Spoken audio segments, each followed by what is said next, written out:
questions on TV, and I understand that. But if she knew the trick in this video, she could have answered it very quickly and done many more math problems. So to do the trick, you first have to memorize the cubes of each number from 1 to 10. The cube of a number is the number multiplied by itself 3 times. So the cube of 1 is still 1. The cube of 2 is 8. The cube of 3 is 27. And I'm going to keep writing the cubes of each number. So you may know some of these. Otherwise, to do this trick, you'll have to memorize these 10 numbers.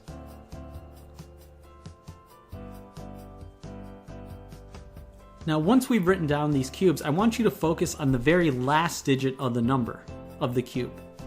So what's important is that each of these 10 numbers end in a different last digit. And that'll be very important to doing this trick. So this will be another thing you have to memorize. When you memorize these 10 digits, you should also remember the last digit.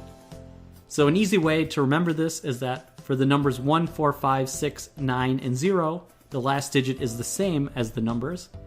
And for the numbers 2 and 8 and 3 and 7, the last digit flips. So the last digit for 2 is 8 and the last digit for 3 is 7 and vice versa. So let's do the trick. What's the cube root of 39,304? The first thing I want you to do is look at the last digit.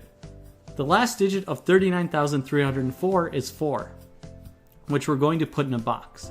So we look up 4 in the last digit, and that corresponds to the number 4. So we write down the number 4.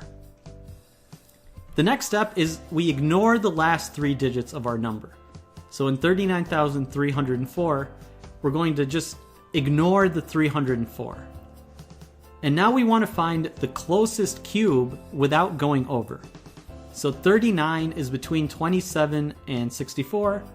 So it's actually closest to 27 without going over, which means it's closest to the cube of 3.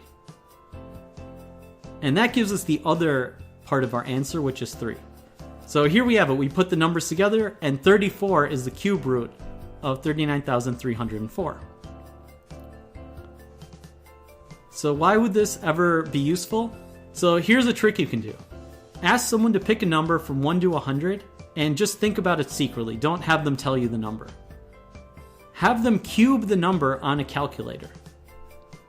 And once they cube the number, they tell you the cube, and you instantly can tell them the cube root by using this table and using the trick. So let's imagine they tell you the number is 636,056. So we look at the last digit, which is 6, and when the last digit is 6, that corresponds to the number 6. And then we ignore the last 3 digits and we look at 636. That's between the cubes of 8 and 9, so we put 8, and therefore the cube root is 86. So once you memorize this table, you'll actually be able to do this very quickly. Let's do another example. 185,193. We look at the last digit of 3. That corresponds to the number 7, because 3 and 7 flip. Then we ignore the last 3 digits, and we look at 185, and that's closest to the cube of 5 without going over. So that gives us the answer of 57. So it's a pretty neat trick.